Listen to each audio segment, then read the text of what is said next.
It's time for Southern Kentucky's Great Outdoors on ESPN 1027 FM.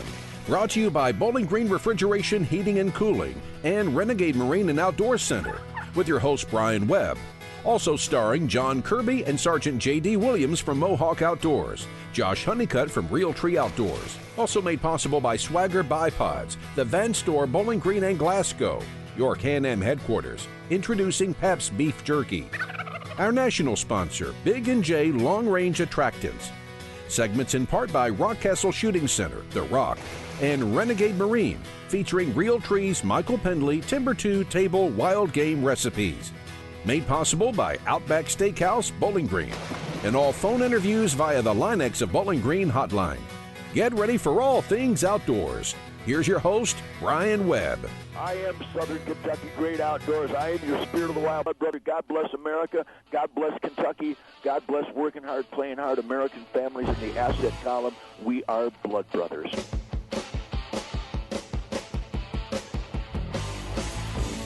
Hey, everybody. Right up to the wire. Just ran up to the mic. Got G-Man back here pushing buttons, keeping us directed on what time it is. You know what time it is? It's time to talk outdoors with none other than John Kirby and Josh Honeycutt. Going to get Michael Pendley on the line here in a second.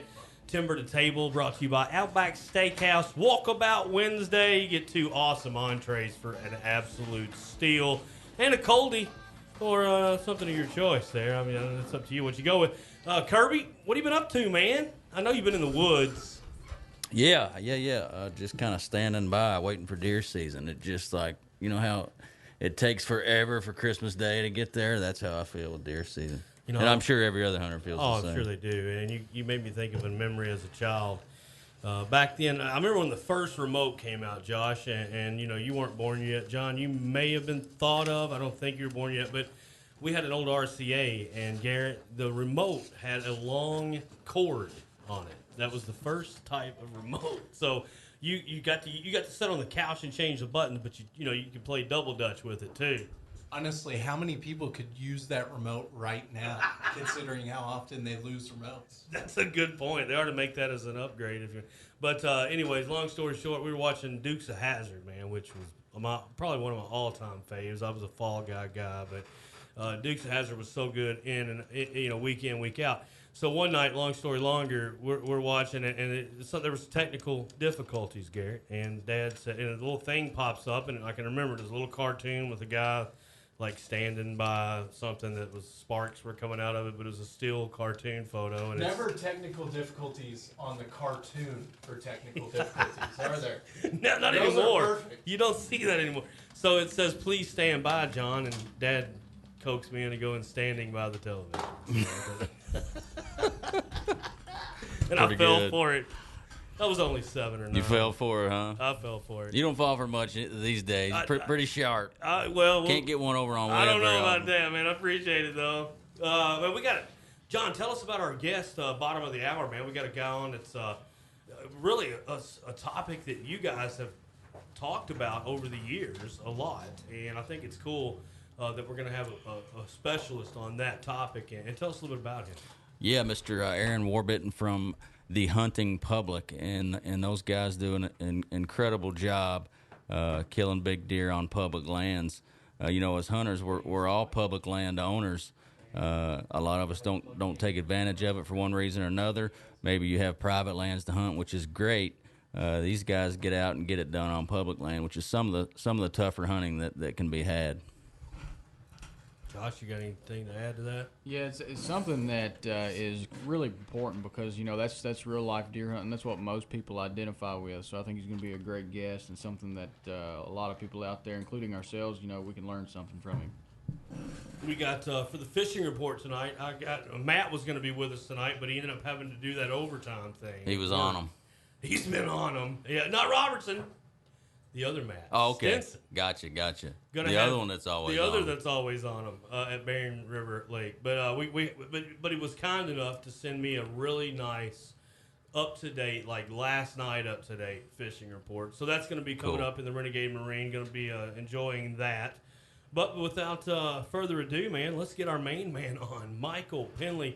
On the Line-X hotline, Line-X bedliners, I was just over there the other day. I shared actually on Facebook. I don't know if you guys saw it yet, but they did a great job on Instagram showing the bed of a truck that they've just recently put some new stuff in. And I mean, it's just amazing how good it looks on top of how protecting it is. So get over there and see Roger and Gina, Louisville Road, Porter Pike. Can't miss it right there by that big old mini mart on the corner. Michael Penley, you've probably been to a mini mart a few times. What's up, man? I have. How's it going, guys? I figured, what's your go-to? Is it gizzards? Is it potato wedges? I'm a potato wedge guy. I'm a fried chicken and potato wedge guy. You can't beat it, dude. You can't beat it. I saw what we shared that dish you put up earlier today. Man, that looked good. Is that what we're talking about, or you got a surprise for us? Well, we put the soup up today on Timber to Table, and we touched on that one a little bit last week. It's a good way if you've got some canned venison left. That's a good way to use it up. Take some carrots, a little bit of celery, a little bit of onion. The basics for any good recipe, and sweat those a little bit in oil, and then you pour in your venison, couple pints of canned venison, and when you can it, it's already cooked, it's already tender. It's like it's been slow cooked all day. The meat has, so it almost falls apart. And you pour that in there, and you put a little beef stock in there, bring that to a boil, put some seasonings in there, a little bit of fresh parsley, and like a cup of frozen peas. And you can add a little frozen corn kernels if you want to, or even fresh that you cut off the cob. And, simmer that for 20 minutes, and it tastes like it's, like you've been cooking it all day. It's a really good soup, and it's really quick and easy to do. But then we've got another one posting up Friday we wanted to talk about. I don't know about you guys, but when it starts getting down low in the freezers, usually ground venison is about all I've got left. We've been saving, a couple back straps and a couple good roasts for some recipes right at the start of deer season.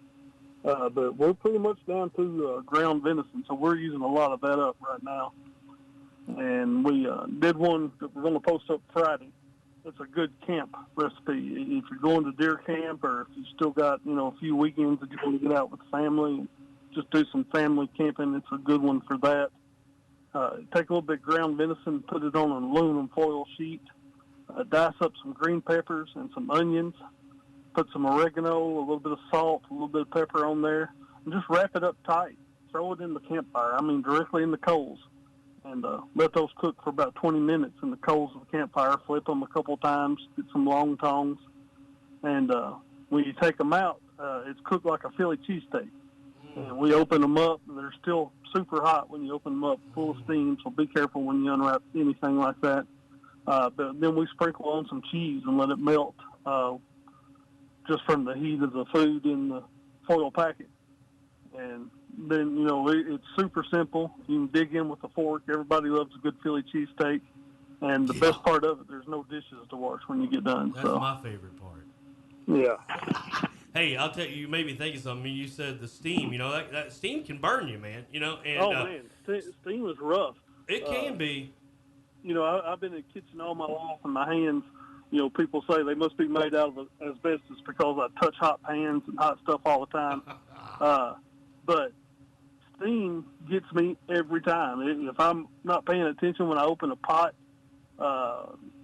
it'll get me a pressure cooker. If you open that up too soon, that big cloud of steam comes out of there. And like I say, these packets, if they've been steaming in that campfire, and those peppers and onions been releasing that moisture inside there, it's all trapped in that aluminum foil. So when you go to unwrap that, it's going to put out a little puff of steam. And if you're not careful, you can get a burn from it. So. Well, you and I are the same age, Mike, and you probably enjoyed the same theatrical cinema movies that I enjoyed at a 16 to 19-year-old age when you're doing your first date, when you and Cheryl went on your first date. So I don't know if you took her to this movie, but remember Commando, obviously, right? I do. All right. Yeah. So I don't have anything we can play for you guys on the effects of steam. So if you'll search your memory at the end of Commando, he throws that pipe right in through what's his face's chest, and he says, "Let off some steam." You remember what I'm talking about? I do remember that now, yeah. That's great. Oh, you can't beat the one-liners from Schwarzenegger. John, find out what Penley's doing in the woods, though. Yeah. Oh, real quick, Mike. I wanted to ask you about canning the proteins like that. How long does that generally keep? What's kind of the time frame on that? Really, they say it's safe for up to 2 years. I've seen some that was perfectly edible after 3 or 4 years. To be safe, say 2 years, but you could probably get by with keeping it longer than that. Some of the homesteaders, they've got stuff that's 3 or 4 years old, and they eat it all the time, and it doesn't faze them at all. So as long as you've got a good seal on that, that steam pressure, it builds up. It gets so hot in those jars where the steam is building up the pressure inside the jar. It generates heat much hotter than what you can get from, like boiling water or anything like that. And it kills all the bacteria that are inside there. And as long as that jar stays sealed, nothing can get in from the outside to contaminate it. So, you're easily good for a year or two. Good deal. Yeah, like Brian said, as far as the deer hunting goes, I'm sure you guys are kind of in a holding pattern like the rest of us, just kind of waiting for season to get here, and you're probably having to put the reins on old pot roast, aren't you? I am. He's wanting to check cameras a little more often than I'd like him to. That's awesome. But at least he keeps everything up to date, and I don't have to worry about a camera going unchecked. He's got a big 3D tournament this weekend, 3D archery tournament. Oh, cool. Good luck So, with pot roast. Yeah. He's been getting ready for that, and he was shooting some practice rounds the other night and broke the D-loop on his bow. On the string. No. So he sent an arrow flying? What's that? Did he send an arrow flying? He did. He Yeah. did. But luckily he found it. Oh, that's a win. That doesn't usually happen. Up just enough to see the fletching. We had to go get a new D-loop put on his string, and he's double-checking everything this week just to make sure that it's still on and still in good shape. And I think he'll be ready for Saturday morning. Speaking of, archery and everything, this might be a good time to bring this up. A lot of people are thinking that the new crossbow law is basically running concurrent with the archery season, the compound, vertical bow. That's not the case. Opening day for the crossbow season is going to be September 21st. It's not going to actually be the same weekend as the vertical bow season opener. So just in case we have anybody out there who is thinking, because there's quite a few people that I've talked to already who thought it was concurrent with the vertical bow season, that is not the case. Opening day for crossbows starting this year will be September 21st. I'm glad you said that, Josh, because we covered this a month or two ago, and I would have known that. I mean, that's a great point. Hey, tell you something else you might not know. Walkabout Wednesdays at your local Outback Steakhouse right here off Scottsville Road. John's mom has a little bit of stock in it, but $10.99. You can't beat Walkabout Wednesday, man. You can get a cold domestic draft beer, or you can go with a Coca-Cola product. But 6-ounce center cut sirloin, you can't beat that, man. A grilled chicken on the barbie, wood fire grilled chicken breast. So get over there, Walkabout Wednesdays, and get her done. Hey, before we get out of here, Mike, we got talking about movies, or I did. I want to find out what your guys. What do you think? Now, Deer Hunter is a great movie to kind of get you where I'm thinking, Michael. But what's your favorite outdoor hunting kind of genre movie? I'll start. I'll go first, just to get it out of the way. Jeremiah Johnson, to me, is the number one outdoor movie because it's got everything. It's a love story. It jerks your heartstrings. But I'd like to hear what you guys have to say. Yeah, I'm going to have to agree with you on that one, and Pot Roast would too. He's got that movie memorized. I think he's seen it 50 times. Me too. I mean, it's just it's unbelievable. When I need something to cheer me up, man, in a weird way, but I will go straight to Jeremiah Johnson because it makes you feel good at the end of it. It's a great movie, man. What about you, Kirby? Yeah. I'm going to go Pretty Woman. Oh, you might say Police Academy. No. Move it. I'm not up to my pop culture. I'm when you put me on a spot. I'm sorry. With pop culture, I fizzle out pretty quick. Count me in for the historic, the traditional, the full of heritage movie, Princess Bride. Oh my goodness! It's a good one. I got us into a mess here, Penley. Sorry about that. These boys are way young. I mean, I'll tell you, that does show the generational gap because, and I don't know if you'll agree with me, Michael, but movies are just not as good as they used to be. Hey, I'll tell you what. I'll take The Reverend any day. Oh, there you go. That's a pretty good flick, isn't it? Yeah. Yeah. And there's some good outdoor movies. I mean, it doesn't have to be what's a the serious Costner one. movie where he befriends the wolf? Oh, Dancing with Wolves. Dancing with Wolves. That's a great flick there. I Yeah. Last never watched that Mohican? one to the The end, though. I had Gray? to stop it before the end. I don't know The Gray. I haven't With seen that. Liam Neeson. Liam Neeson. I love He's it. a wolf. I love anything with Liam Neeson. I mean, Taken, though, it's the same movie over and over. But, I mean, I still like it. I still watch it, you know. But outdoors movies, I mean, let's name a few more for the listeners, Penley, because I know you're a movie guy like me. Later one, The Revenant is pretty good. Yeah, that's what Josh just said. I mean, Yeah. that is a good one. There's The Deer Hunter's pretty good movie. Have you seen that one? I think we lost him. Did we lose him?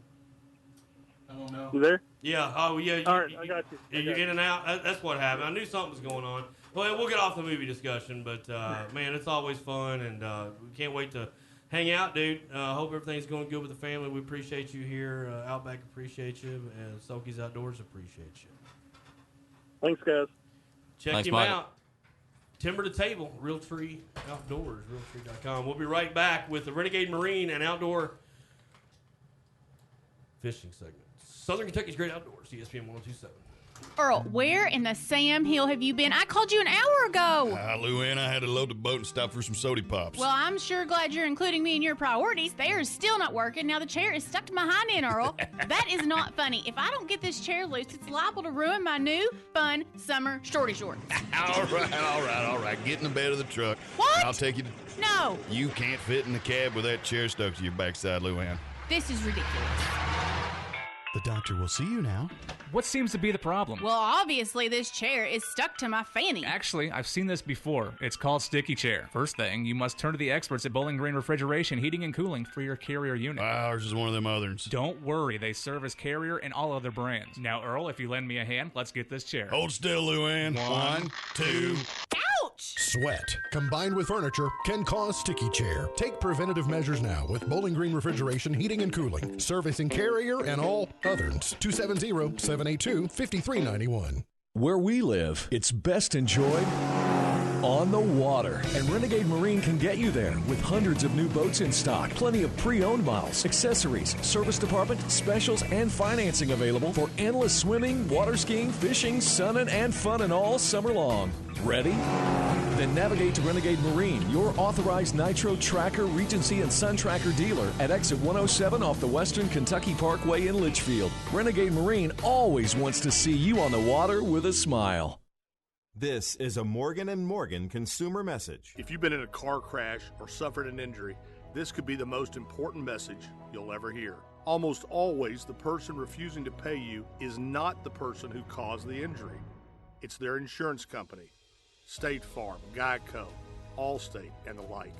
They make billions and billions of dollars by keeping as much money as they can in their own pockets.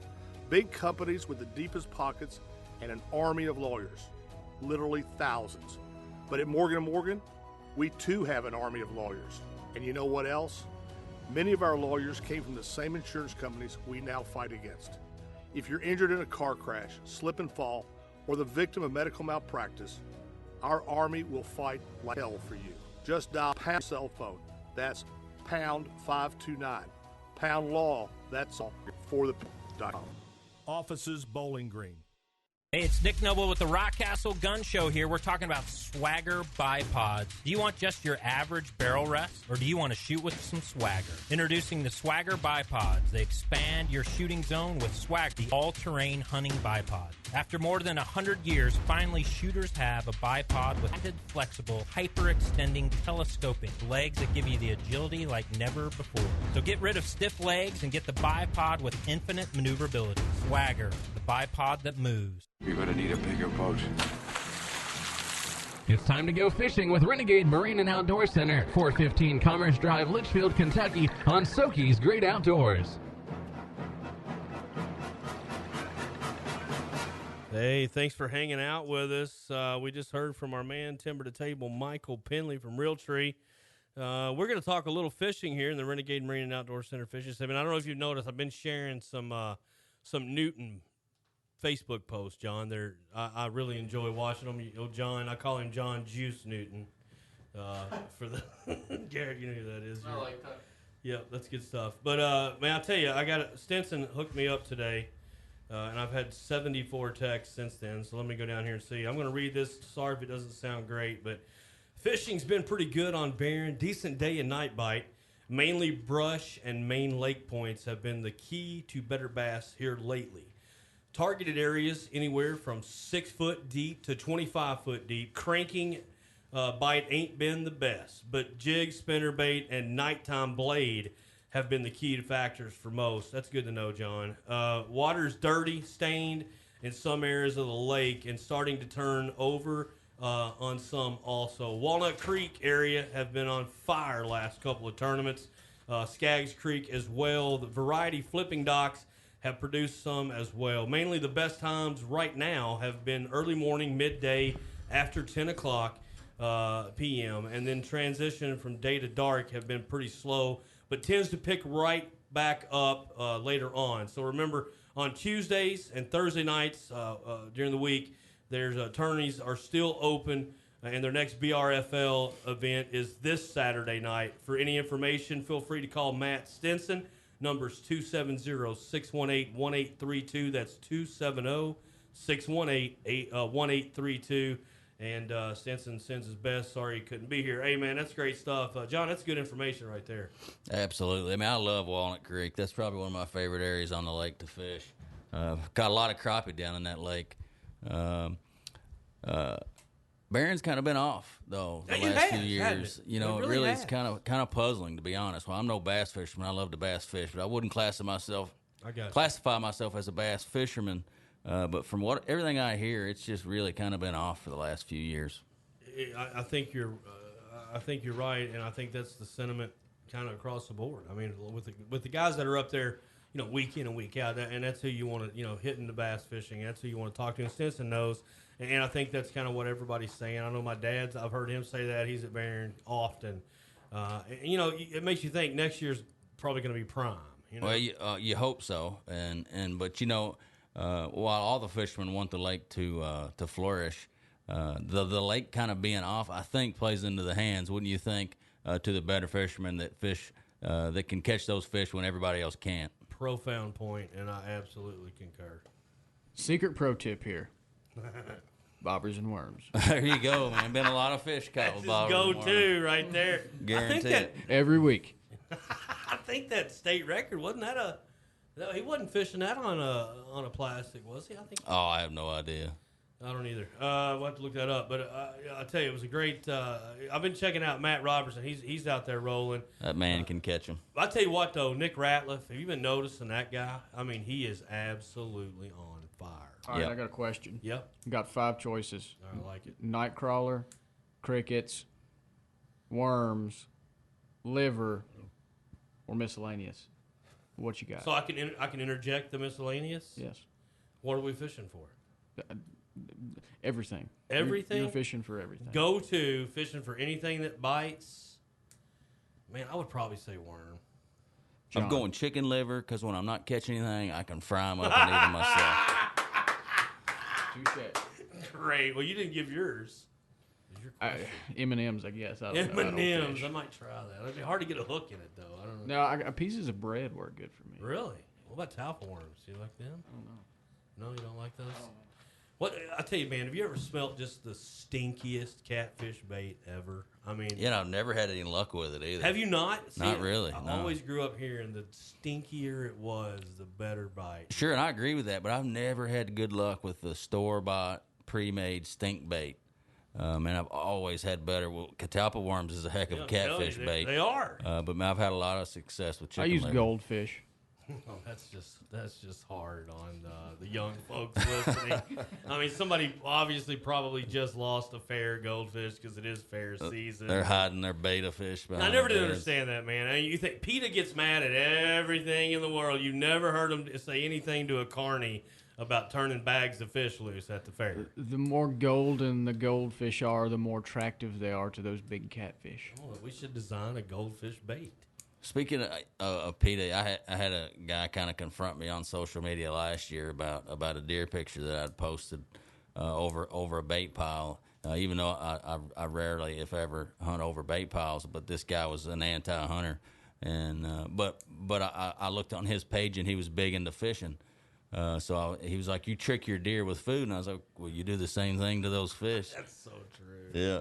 It's a lot of times though. What do they say? The pot calling the kettle black. I get it. Not everybody hunts or agrees with it. I'm totally cool with that, right? But I'm not ever going to go to their opinion. Right. I'm not ever going to go to their page and confront them. Like, you can go through my social media and there's not a negative thing on it, and there never will be. Same here. I think I did one rant one time in 10 years, and it was a soft rant. I probably made a few rants, but never posted them, because by the time I get done, I think better of it. Yeah.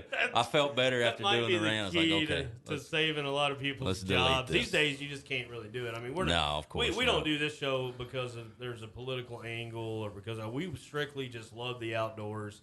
And the people that we get on here, all of us, they love the outdoor, and we never get into that situation. So I mean, I'd rather not have that conversation. Now, sitting at a restaurant, somebody wants us to talk about things, the ins and outs.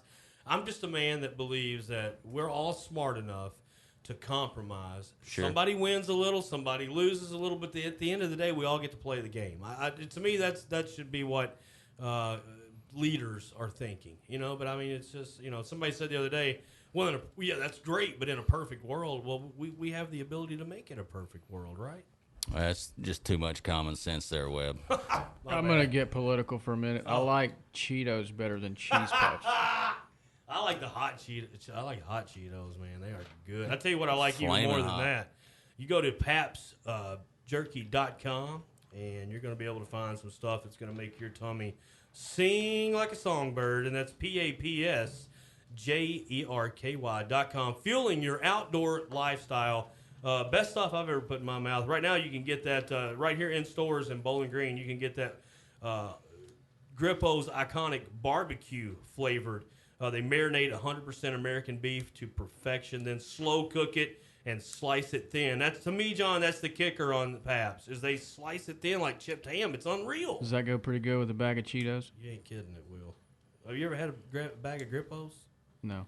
You don't go to Cincinnati much? Not much. That's the absolute chip of the Cincinnati Reds. Unbelievable. Super thin, and that produces long-lasting, satisfying chew you're looking for in a healthy snack. You can try them because they're high in protein, low carb, all natural, keto friendly, and low fat. John, it's right up our alley. We got to watch what we're doing. Yeah, I got to watch this figure, But I do really like the thin cut jerky for sure. I don't want my jerky to feel like I'm biting into a sirloin steak. I love the thin cut. And a lot of that jerky, that's exactly what it's like. You get a chunk and it hurts your teeth almost because you're trying to break it loose. And I tell you, I'm excited about our next guest, Aaron Warburton. He is from Paris, Missouri. Grew up hunting public land and some small private parcels on permission, but he founded the Hunting Public in 2017, and we're going to chat with him. John and Josh are going to get down and dirty with him, talking about how to really take advantage of hunting public land and how to do it right and do it successfully. When we come back on the Rock Castle Shooting Center hunting segment, they got all kinds of things going on up there. Pro-Am next week. Looking forward to that. Those guys will be in tonight at 6. So don't go anywhere. We'll be right back on Southern Kentucky's Great Outdoors, ESPN Radio 1027.com. Picture it, over 200 boats shined up and ready to go. It's not a marina. It's the lot at Renegade Marine and Outdoor Center. Come find your dream boat from Nitro, Tracker, Regency, or Sun Tracker today. 2019 prices are dropping to make way for the 2020s, so make waves to Renegade Marine for great pricing and financing. Renegade Marine and Outdoor Center, your authorized Tracker Marine boat dealer. 415 Commerce Drive, Litchfield, just off the Western Kentucky Parkway, exit 107. And at renegademarine.net. The Vance store has in stock today the Liberty Zero-Turn Mower by Skag. The Liberty Zero-Turn Mower by Skag is available at a cut size as small as a 36-inch and as large as a 61-inch. You can buy a 36-inch Skag Liberty Zero-Turn Mower for as low as $39.99.99. You can buy a 61-inch Skag Liberty for as low as $52.99.99. Can you believe it? A 61-inch Skag Zero-Turn Mower for $52.99.99. Get a 5-year warranty, too. Come see the Vance store for a Skag Zero-Turn Mower and get the mower that is simply the best. In stores now, Pabst Grippo's Beef Jerky. We have taken the great Pabst Beef Jerky and married it with the iconic Grippo's Barbecue Seasoning. This is a marriage made in beef jerky heaven. The thin cut of Pabst Beef Jerky is dusted to perfection with Grippo's seasoning. Once you try it, you will know no other beef jerky compares. So the next time you're headed on a road trip to the lake or your favorite golf course, be sure to have Pabst Beef Jerky fueling your outdoor lifestyle. PabstJerky.com. Ask for us at your local store. The hunting in East Beverly Hills getting sorry every day. Me and Duke went as far back in the brush as you could go. The only thing we flushed out was a couple of real estate agents. It's time to do some hunting on SOKY's Great Outdoors. Brought to you by Rock Castle Shooting Center at Park Mammoth Resort, 22850 Louisville Road in Park City, Kentucky. Welcome back. Southern Kentucky's Great Outdoors. We're getting Mr. Aaron on the Line X hotline. Been a fun show so far. I'm looking forward to getting this going, John. What are some of the things we're going to find out here? Yeah, we're looking forward to talking to him, just kind of how he goes about not only finding public land areas to hunt, but how he hones in on these mature bucks. That's no small feat. I'm curious to see how often he's looking for new grounds to hunt, how often he uses online scouting and tools of that nature. Maps, aerial photos, stuff like that. What do you think about it, Josh? Only thing I'm really concerned about is his coordinates for these places. Right, which I wouldn't hold your breath on, but I'll be looking for some coordinates too. I'm a coordinate guy. I'm always looking for some good coordinates. Oh, I'm asking him. That goes for fishing too. He mostly hunts up there in Iowa, and here in about 4 years when I draw, that'll come in handy. Yep. All right, folks, without further ado, we've got Aaron Warbritton on the Line X hotline, hunting public. He started and founded in 2017. Aaron, welcome to the show, man. It's an honor to have you and a pleasure. Thanks, Al. Appreciate it. Appreciate you, man. Aaron, how you doing today, buddy? Doing good. How about you guys? We're doing great. I'm sure you're busy right now, getting ready, prepping for the season. What's kind of on the schedule for you this year? Oh, man, we're going to be traveling all over the place. I think we leave end of this month, early September for North Dakota, and we're going to be hunting there first, then going to be going to Nebraska, then maybe Missouri, Wisconsin, and then a bunch of other states throughout the fall, mostly public land. I tell you what, if you could give us the coordinates for those locations and the dates you're going to be there, that way we can get there the week before, we'd appreciate that. Well, about half of them, we don't know where we're going yet, so that could be TBD here. That's a perfect segue into my next question there, Aaron. How often are you all looking for new public land areas to hunt? And how do you go about that? I'm sure you all utilize and employ a lot of online scouting and mapping of that sort. Yeah, we do. We spend a bunch of time on Onyx before we even leave on these deals, several months ahead of time, actually. But not just doing that. I mean, we call around to the biologists in different part of the state. I mean, we look online at forums. There's just a number of resources out there, including the state agency pages themselves. Every public area has got different regulations and different rules and such, so really have to do a lot of homework going into it. A particular public area might be federally owned, for example, and be open at different times in the fall.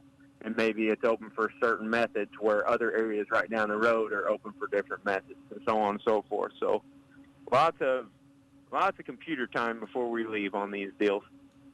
Yeah, I could imagine. And what about in the instance when you're going somewhere that you haven't hunted before, you have no past knowledge of it? What's kind of your game plan once you hone in on an area? how do you kind of go about setting things up and preparing to hunt? Well, a lot of the hunts that we go on are 5 to 8, 9 days, and they are on brand new areas, like you mentioned. And what we try to do is spend more time scouting than hunting for at least the first part of the trip.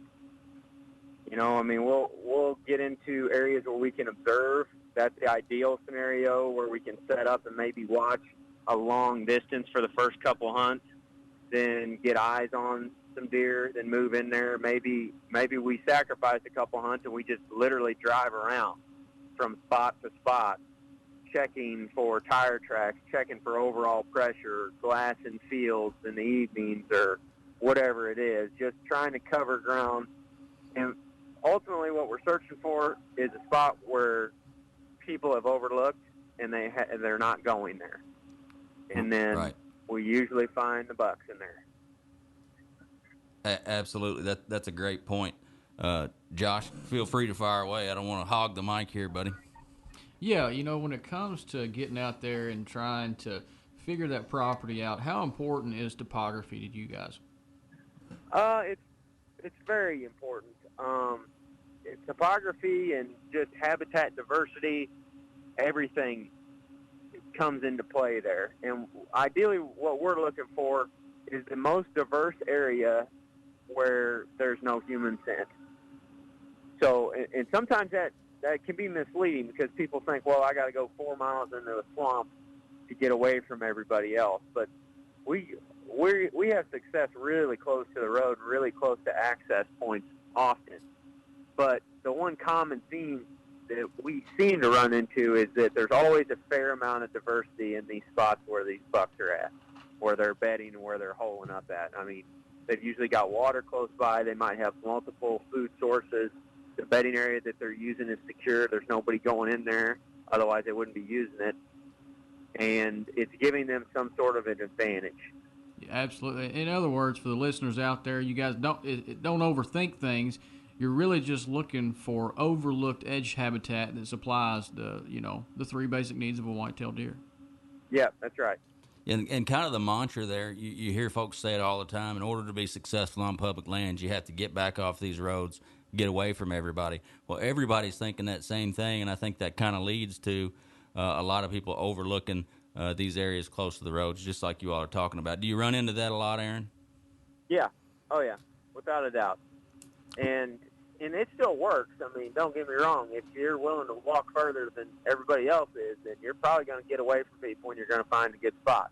But, you know, you might have 5,000 acres of public land there at your disposal, for example, and there's going to be little bitty hidey holes here and there and everywhere that people can, find bucks in. They don't need much room. A couple 100 yards is a long way to a bedded buck is what, that's what Dan Infalt said for a long time, and we believe the same thing after what we've seen over the years hunting bedding. Sure. They just don't need as much room as what people think, and they will bed close to roads, they'll live close to parking areas and such where there's human traffic. And a lot of times they're actually observing that human traffic from their bedding area, keeping tabs on it. This is a question we commonly ask people. We always get a different response, but every situation is obviously going to be different. So this is a really tough question to answer. But in your typical situation where you don't have to worry about the deer seeing you, you're not visible to the deer. In your average scenario, what is the closest you're going to set up to that bedded deer?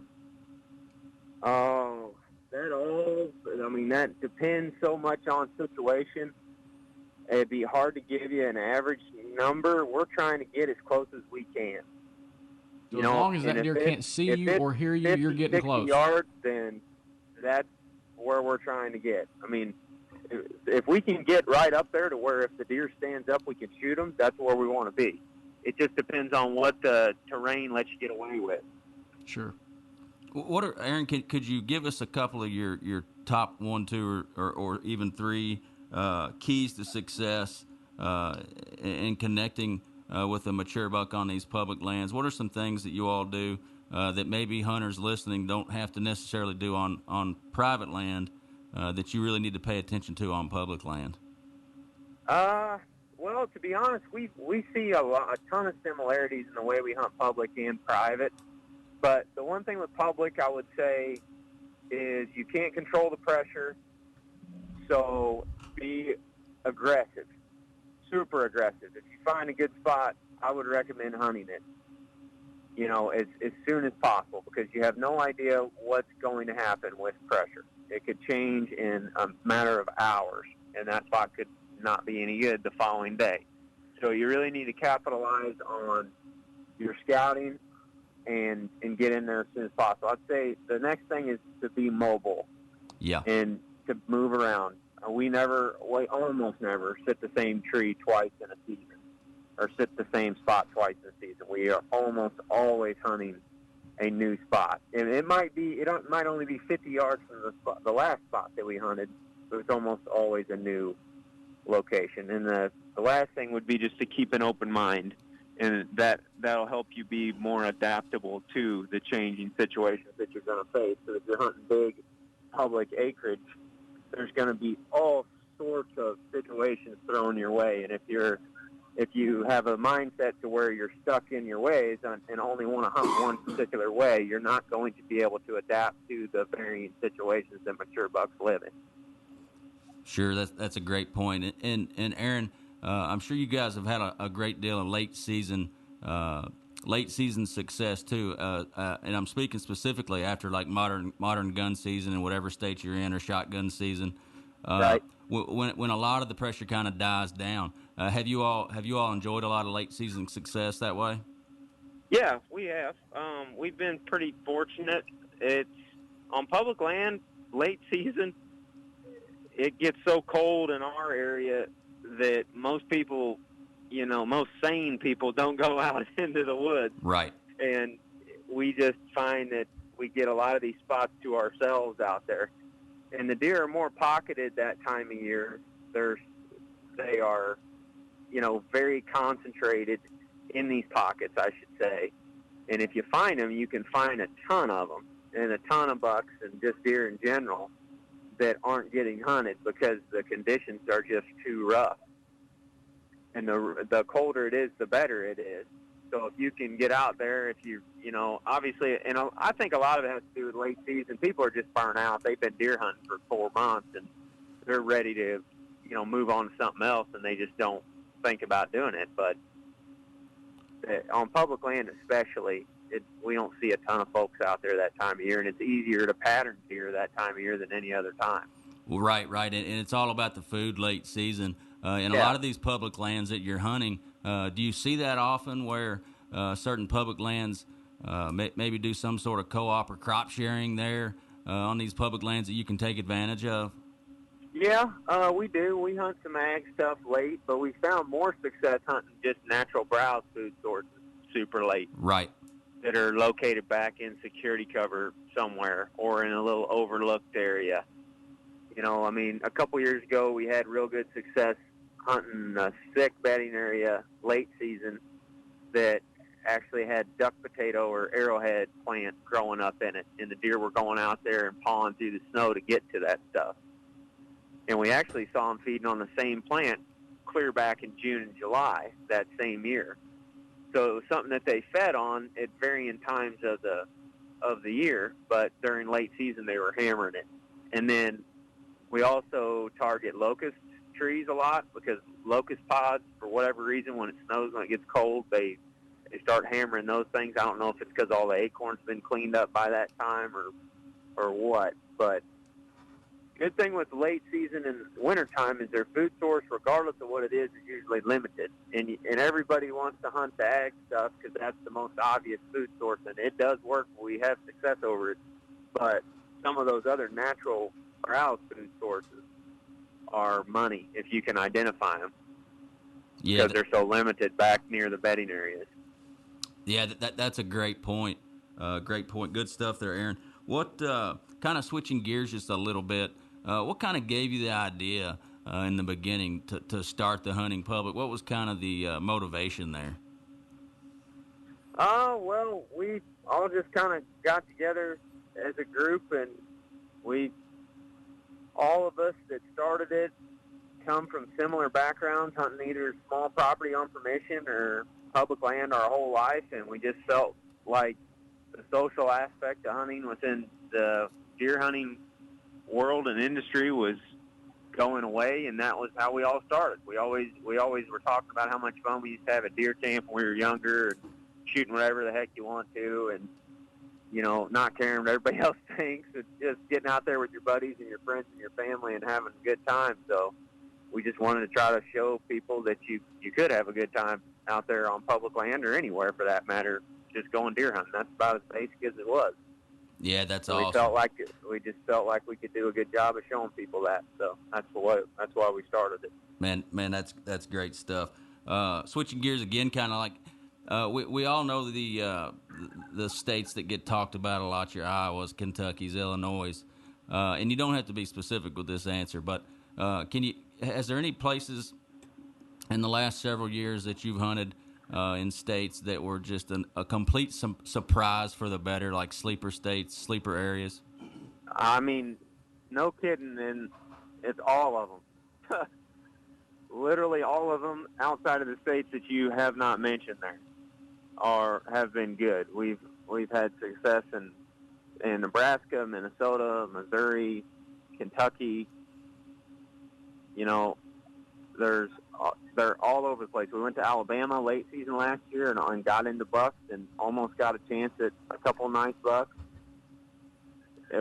We hunted coos deer in Arizona last year and mule deer on over-the-counter tags and got into some deer, and that was a fun trip. Literally I shouldn't say any, because that's not true, but most of these over-the-counter states have good public hunting opportunities. I think people just write them off because they're so focused on those big states that you're talking about. Right. But the reality is that mature bucks live in all of them, and they behave the same way in all of them for the most part. All right, I think you should go. You'll have to hunt them. I think you should go hunt that South Florida July rut then. Yeah, that could be a tricky one. No, seriously though, I think that would be something of vast interest to people out there. It's something that a lot of people don't realize. The rut, spans just about 8 or 9 months, throughout the state of Florida, and that's obviously a long way from Kentucky. But it's something that obviously it's not a 9 months throughout the entire state. It's here and there. It's still a fairly defined rut. But yeah, that might be something that people out there would be very interesting to try. Yeah. What about the coos deer, Aaron? That's a bucket list for me. Coos deer in Arizona, that had to be a pretty cool hunt, wasn't it? Yeah, it was. They're just mini whitetails. A lot of subspecies, aren't there? Yeah, there is. They're just tiny little, Labrador-sized deer is what it looked like. And that was definitely a fun hunt. It was neat to try to find comparisons and similarities between how coos deer live in their environment and how whitetails do back in the Midwest. Aaron, if you don't mind, man, we're going to take a quick commercial break. You want to stick around with us and finish this discussion? We'll have just a little bit of time left when we come back, and you guys can kind of put a bow on it. Does that sound good, man, or you got somewhere you got to be? No, that works just fine. All right, we're going to pay some sponsors. Going to come right back here on Southern Kentucky's Great Outdoors. Talk to Aaron Ward-Britton. And don't go anywhere. It's been a great discussion. ESPN1027.com. In stores now, Pabst Grippo's Beef Jerky. We have taken the great Pabst Beef Jerky and married it with the iconic Grippo's barbecue seasoning. This is a marriage made in beef jerky heaven. The thin cut of Pabst Beef Jerky is dusted to perfection with Grippo's seasoning. Once you try it, you will know no other beef jerky compares. So the next time you're headed on a road trip to the lake or your favorite golf course, be sure to have Pabst Beef Jerky fueling your outdoor lifestyle. PabstJerky.com. Ask for us at your local store. This is Nate from Rock Castle Shooting Center. Did you know that one of the premier shooting ranges in the world is right here in South Central Kentucky? Rock Castle Shooting Center has something for everyone's recreational shooting enjoyment. From 3D archery to our brand new sporting clays course, handgun ranges full of steel to targets out to a mile. There's no better place to get some trigger time than Rock Castle Shooting Center. Non-members are welcome, and memberships start at $150 per year. We offer a fantastic range of firearms training and education opportunities from the most basic to the most advanced. Come see us, exit 48 on I-65, Park City, Kentucky. Visit rockcastleshootingcenter.com. Preparing for back to school? With Monticello Bank's MasterCard, we'll not only give you the credit you deserve, we'll do it with fantastic customer service. Making payments or inquiries on your account is as easy as calling or dropping by your nearest branch. You can even earn points to redeem for rewards with each eligible purchase you make. This is Stephanie Howard with NBC, and I invite you to call or stop by one of our convenient locations today, and we'll be happy to help you apply. Monticello Bank, where people matter. Member FDIC. Are you looking for fun, local, affordable entertainment for the whole family? The Bowling Green Hot Rods have you covered this spring and summer with the all-new Family Pass. Get up to 6 tickets for family and friends to all Sunday through Thursday games, including 3 fireworks dates during the 2019 season. Call the Hot Rods and get your personalized membership card with the Hot Rods Family Pass today at 901-2121. Bowling Green Hot Rods Baseball. Fantastic. Mohawk Outdoors in the flesh. What's up, guys? Oh, man. Just another awesome Thursday. Knocking out some nice and stuff. Yeah, I don't know how we come back from that introduction, man. You built this up too And, much. the funny thing is, I've been on the phone, been busy up till about 10 seconds before the show. It's whatever comes off the top of my brain, which could be It could be anything. This is Southern Kentucky's Great Outdoors on ESPN Radio 102.7. Welcome back, folks. So we're going to continue our discussion with Aaron Warbritton here from Hunting Public, and I want to tell everybody Sergeant J.D. Williams out tonight doing some knives, and we got to see him on BKO, and I did a great job. Been on there a few times, so love it when they give him some publicity. He's worth every bit of it, so check out MohawkOutdoors.com. Donate early and often. Got some big things coming up for those guys out there, and we're excited for them.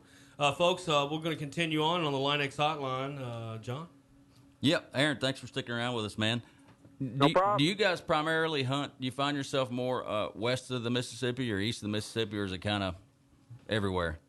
Kind of everywhere. We're going to be hunting Michigan this fall. We may get up to New York as well, and we really want to hunt Indiana at some point soon also. So, but, I mean, we do a lot of hunting. We're all from Iowa. We all live in southern Iowa, and we hunt public land across the state. But we hunt all over the place, and that's kind of our goal every year is to hunt at least a couple new states on public land. I'll tell you what, we've got a pretty cool little spot of public land picked out in southern Indiana. You can come down and hunt with us. We just won't tell the listeners where it's at. Nice. Now, something that I wanted to ask you is, how often do you find yourself when you're out there, how often do you find yourself when you're hunting public land and then you kind of start to learn the area? Is it very common that you guys actually get access to maybe some private ground that's in that area? Does that commonly happen, if ever? Yeah, it happens every once in a while. What ends up happening more commonly is that we access pieces of the public land through private land. Yeah. And that just helps us get into areas that are otherwise harder to get to. And that's when we're finding deer. Occasionally we'll hunt some small private parcels and stuff around it, but That's a key that you just said there, Aaron. I want to talk about just for a second. Gaining access to public land through private ground, man, that can really open that public up and allow you some really good entry and exit routes to some areas that you wouldn't otherwise have good entry and exit to. Oh, yeah, without a doubt. I mean, some of these spots might take you a 3-mile hike through a bunch of bedding and good deer country to get to if you take the public route, but you'll knock on a door, you might have a 200-yard walk across somebody's pasture to get back there to the good stuff. That's a great point, because the public land that I was mentioning a minute ago, which we haven't actually hunted it yet, we've just scouted it and looked at it, but it's impossible to get back there. It's surrounded by water on all sides, and the way we've been getting back in there is by boat. However, we've been talking about trying to get in touch with some of the surrounding private landowners to get access to that, which would be a whole lot easier because the boat ride is about 3 to 4 miles just to get back into it. So that's definitely a great point for the listeners out there, and something that I know you guys do quite a bit of, right? You guys go in by boat quite a bit too? Yeah, we do. It's all about efficiency for us. Whatever is the best, most efficient way to get in there is how we're going to try to go in. Right. without blowing everything up, obviously, if possible. But it always comes down to the spot. If that's the spot where we feel we got to be, we got to find a way to get in there and just forget about everything else. Even if we end up blowing a lot of it up, if that's the place that we need to be, and whether there's a tree in there or not, we need to go in there and hunt it somehow. That's great stuff. Yeah, and you mentioned efficiency there, Aaron. And I know you guys are on the road for long, long stretches at a time. And so what's kind of your mode of transportation? How do you all travel? And there's an art to traveling, right? It's not just throwing gear in the truck and taking off, especially when you're out long stretches like you all are. No, it's not. It's sort of a rodeo. Yeah. You take off for those long trips. But, I mean, we've got a variety of vehicles that we're using. Most of the time we're tent camping. We just bought us a little used camper for a few $1,000 this summer that can sleep 2 or 3 people. And we may tow it around a little bit. But, I mean, we take anything from a pickup with that camper this fall or to a little bitty car and just a tent. I mean, in most places we go, we try to bring a kayak or a boat if possible, but not every time. All kind of depends on the specific area that we're going to be hunting in. If we need it, then obviously we'll bring it. If we don't think we will, then we'll just do without. But yeah, you got to kind of improvise on a daily basis when you're traveling out of state. A lot of times when you get there, you got to spend a full day just getting your logistics in order, like where you're going to camp and what you're going to eat and how far the drive is to the public area and where you got to get your tags and so on and so forth. Right. Yeah. And something we commonly talk on this show is escape routes for these mature bucks and how they utilize those. How does that kind of play into y'all's strategy hunting these public lands? It depends on the scenario, but we hunt those types of situations often, especially if it's like pheasant season, for example, or if you're hunting a marsh and there's duck hunters in and around there. You can start to predict the pressure from duck hunters. They're going to go in early in the morning, they're going to make a lot of noise for 3 or 4 hours, and then they're going to leave the marsh. And those deer that are living in and around that marsh will get used to that pressure. And they'll actually start moving more in the middle of the day because that's when nobody's out there. They will move less around the marsh at first light during duck season because that's when the people are out there making a ton of noise and throwing duck decoys out, shooting and everything else. Yeah, that's another great point, Aaron. I didn't mean to cut you off, buddy. But talking about midday hunting, I think that's such an underutilized tactic. A lot of the bigger deer that I've killed have come in that midday hour, that 11 to 2 time frame. And so you guys use that a lot. And it's not just for rut hunting. It really isn't. Is that kind of how you feel, or what's your thoughts on it? Yeah, if you get into a mature buck's bedding area, you can kill them anytime. Sure. They get up. They have this little safe zone in there that they feel comfortable moving around in during the day. And they don't like to get out of it very often, until it gets dark. But if you can somehow penetrate that safe zone without them noting it, you may catch them standing up at noon to go and browse around within the bedding area. Right. Or stand up and go get a drink out of a nearby pond or something. We've only got time for one more quick question. And so when it comes to these, whenever you're going in to hunt those bedding areas, are you inching in slowly and maybe hunting and just incrementally going a little further and a little further each day over the course of a 5 or 6 or 7 day window? Or are you just going until you find that good sign and then setting up shop? Both. If we find a bedding area that we know there's a big one in that we're trying to get in on, then we'll be a little more careful getting in there. But we're always being super quiet and sneaky when we get into either a suspected bedding area or a known bedding area. And we're looking for signs leaving the bedding area to set up on, trying to get as close as we possibly can without buggering them out. Man, that's great stuff. Aaron, listen, we want to thank you so much for hanging out with us. And we wish you guys the best of luck this fall. We're going to be anxiously following you guys and seeing how the season pans out for you. Thanks. Good luck to you all, too. Hey, thanks so much, Aaron. We sure appreciate it. Yeah, take care. Yep. All right. Thanks, folks, for joining us.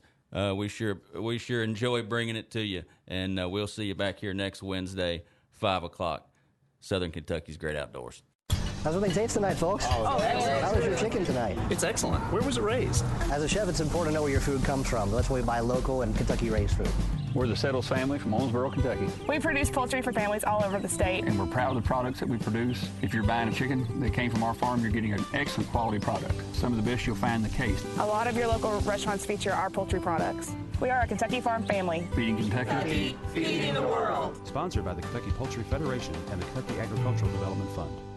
Finally done. Oh, I need a steak right now. No worries, mate. Outback Steakhouse at Bowling Green now delivers. What? Who said that? I can have Outback at home? Just sit back, relax, put an order in at Outback.com, and they'll bring you Aussie favourites right to your door. Thank you, oh great spirit of the Outback. What? Oh, no, mate. I'm just a figment of your imagination. And remember to take your shoes off at the door. Got grass stains everywhere last time. Oh, yeah, that's right. Outback Steakhouse at Bowling Green delivers. Start your order right now at Outback.com. Although hunting to most of us is much more than just harvesting animals, why not better your deer herd's health with Big & J Long Range Attractant? Big & J is highly digestible, high in protein, and isn't full of preservatives. With Big & J Long Range Attractants, you're not only exploiting one of the few weaknesses whitetails have, their stomachs, but you're maximizing antler growth, improving overall herd health, and pulling deer from your neighbor's property. So whether your goals are to fill the freezer, kill mature bucks, or both, Big & J Long Range Attractants will stack the odds in your favor, all the while making your deer herd bigger and healthier. Man, that looks rough. That one got whacked good. Yeah, I do know I'm getting sick of cleaning it up. But it's all about the pay in the long run, right? Yeah, you're right, but it'd be easier the quicker to go out and take us to Line X of Bowling Green. Well, in the end, it's all about getting those hogs delivered, right? You're right, but it sure is a mess. Forget about it. Keep your bed easy to clean with Line-X of Bowling Green, truck accessories, and more. Line-X of Bowling Green on Louisville Road, Porter Pike intersection.